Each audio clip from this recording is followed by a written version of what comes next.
so the sleeping giant is an abomination. I just woke up too, guys. I couldn't go to sleep. I couldn't go to sleep. I had dreams about this, and I woke up, and this is where we at. Sleeping giant, those in the spotlight, support abominations. Now, Scripture tells us the abomination is something that does not line up with God. It is the opposite. And that's what we are seeing right now. So you have the 4-6 proclaim that this Sunday, as again, I'm going to skip the name, of visibility. Now you guys know that this is supposed to be broadcast for you here. This explains a little bit why we are seeing the things that we are seeing. The Polish Prime Minister, his name is Donald Tusk.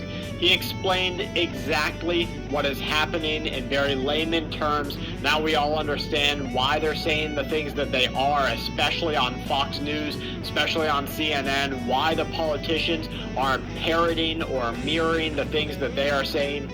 This is a quote directly from him. Now you remember that sometimes government officials say the things that they aren't supposed to say. And this happens because in the backroom deals and when the hot mics are off, they all speak in a totally different way than what they are allowed to tell us on television or even on radio.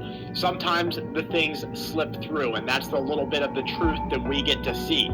At the last European Council, he says, I had an interesting discussion with the Spanish Prime Minister. He asked us to stop using the word war in all statements. He argued that people do not want to be threatened in this way, that in Spain it sounds abstract.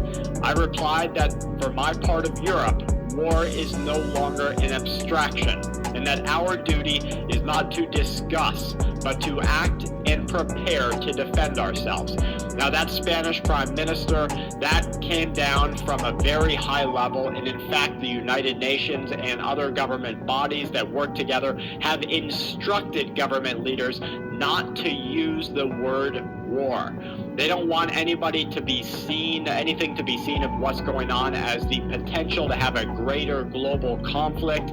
They want you kept in the dark until the very day that the elites and those with money run into their bunkers and the rest of us get rained down with nuclear fallout. Now, before we get into some other information, we have experts warning that hundreds of millions of people, not hundreds or millions, hundreds of millions of people around the world would lose their lives within the first 72 hours of a nuclear war. One expert who wrote a book on the tactics and technology of current nuclear warfare understandings is warning that in the event of a launch being detected, the future of mankind will be determined in just a few moments. An expert, as he is, has issued a stark warning about this threat. He says no matter how it starts, it ends with a lot of death. Annie Jacobsen, she authored several best-selling books on America's military, including the secrets of top-studied research labs like DARPA, the infamous Area 51. They say that in the event of a Russian or Chinese missile being detected, the U.S. president would have just a few moments to make that critical decision. They told podcasters and other news outlets that the current U.S. doctrine stands on a launch on warning. That means that retaliation would take place before there was time to ask questions about why the initial alert was triggered. We are one misunderstanding, she says, one miscalculation away from nuclear Armageddon, and no matter how nuclear war starts, it ends with a lot of death. The U.S. Department of Defense has an early warning system, the ESPERS. The system is called ESPERS as a constellation of satellites is keeping an eye on all American enemies. At the moment of an ICBM launch, they see hot rocket exhaust on the ICBM a fraction of a second after it launches. There begins the horrifying policy, they say, called launch on warning, and that's the U.S. counterattack. The reason the USA is ferociously watching for nuclear launches on the ground around the globe is so that nuclear command and control in the U.S. can move into action immediately. The policy, launch on warning, is exactly like it says. It means the USA will not wait to absorb that attack. It will launch all retaliatory weapons immediately. The effects of the explosion would still not be understood. They really don't know what'll happen. That's why Jeff Bezos hustling his little butt into his bunker, Zuckerberg running his A into the bunker, Rogan hopping into that mobile whip and hitting his command bunker on the road, Taylor Swift. You have all of these leaders, all of these politicians, all of these government bodies. They know where to go and what to do. Don't forget, if you plan for a disaster as an American, you're a conspiracy theorist. Don't want to do that. That's fear talking. Don't be so doom and gloomy. They're out here buying armies and building years' worth of food supplies. But if you do it, you're the bad guy. So NATO allies are being warned that a war with Russia is coming very soon. This is another quote. This is the Estonian ambassador. I would dare to say that it is only now, in the midst of this great war. Now pay attention to the shifting in language, the change in language. It used to be that they said things like conflict. Now, as we just saw from the Polish Prime Minister, the warnings from the UN, the warnings from the Spanish Prime Minister, they are all now saying war. He says that it is only now, in the midst of this great war, that it has dawned on all NATO leaders and senior military leaders that all this may actually be needed very soon. There is a real threat, a real military task. We must behave in such a way that with this machinery, when it is needed, is ready. Now he's speaking as an envoy to NATO. He's telling Estonian outlets that it seems to me that this final realization has only come after the aggression began. They are saying that, quote, the question is, could NATO be challenged here? We are more technologically advanced, he warns. Now, this is Lithuania's foreign minister. This is Gabrielas Landsbergis saying that NATO is more technologically advanced. We are better prepared. We're better trained, among all other things. But Russia is fighting an actual war. Again, they use the term war. They're building up their army, and they are expecting to be politically not prepared in the West. Not militarily unprepared, but politically, and that's exactly what we're looking at.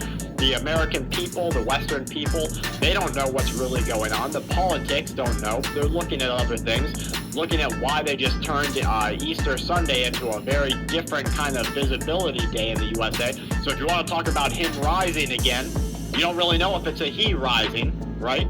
Because that's the new administration.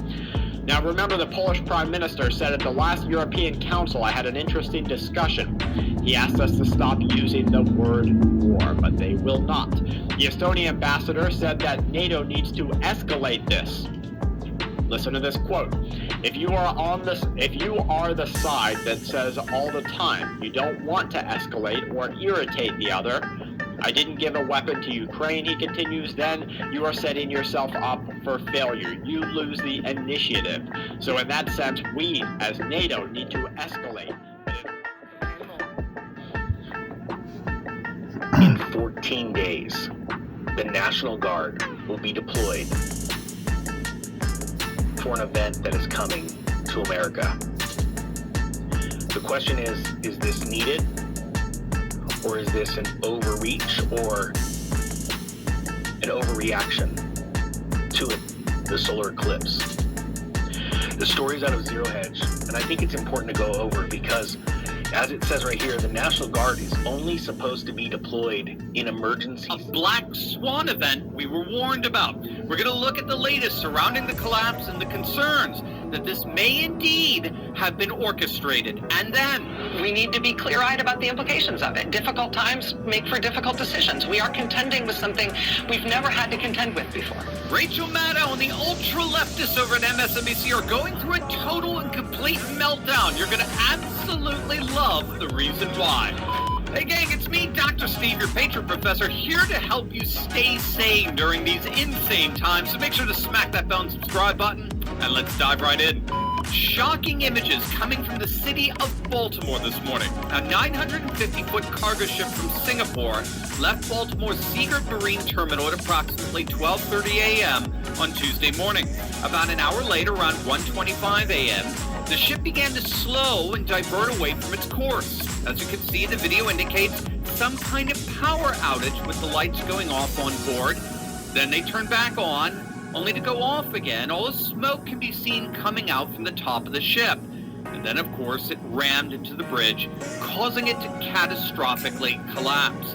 As of the making of this video, there were reports of 2 people being rescued alive, but as many as possibly 20 remain unaccounted for.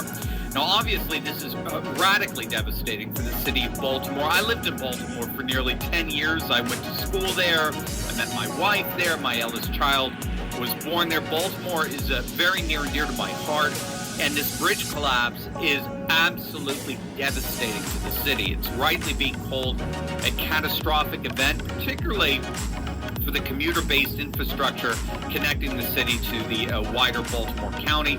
The governor of Maryland, of course, has declared a state of emergency. But the bizarre behavior of the cargo ship prior to running into the bridge has many asking this morning, was this incident in Baltimore an actual deliberate black swan event?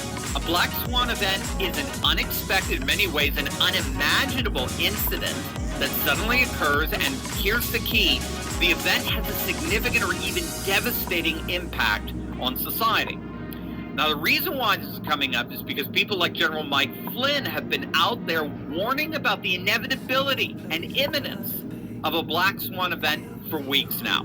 But one, mark my words, these are everything that you just talked about, and the things that I'm going to talk about here in this movie shortly, these are all knowable things. Okay, these are things that we know. These are the things that we can imagine. What these people are going to try to come up with, Benny, and this is for your audience and for any your ability to influence, they're going to try to come up with things that are unknowable. And and in the world of military operations, or even in the world of just things, we call them black swan events, right? Black swan events are things that nobody imagined could occur, and yet they did, right? And then they have these incredibly, mostly devastating effects. So I think that's what we have got to be thinking about. And I think as we talk to our audiences and we look for feedback from different people, all of these things, and then we have to be prepared on our side. We have to be prepared to immediately respond to these scenarios, right? Like, I think a scenario is these people just decide, look, there's no way in the world that they can win a legitimate, fair election, so let's not have one. So in order to not have one, how do they create the conditions in order to not have an election? Now, that's a scenario. It's not a scenario that I want to have as an outcome, but that is a scenario that I can imagine. So there you have it. Biden cannot win this election legitimately. His polls are an absolute free fall. We'll talk about that in our second video today. His polls are falling apart despite the best hopes of the legacy media. He can't win. And so according to this theory, they need to orchestrate a black swan event either to alter the election results or even possibly cancel the election.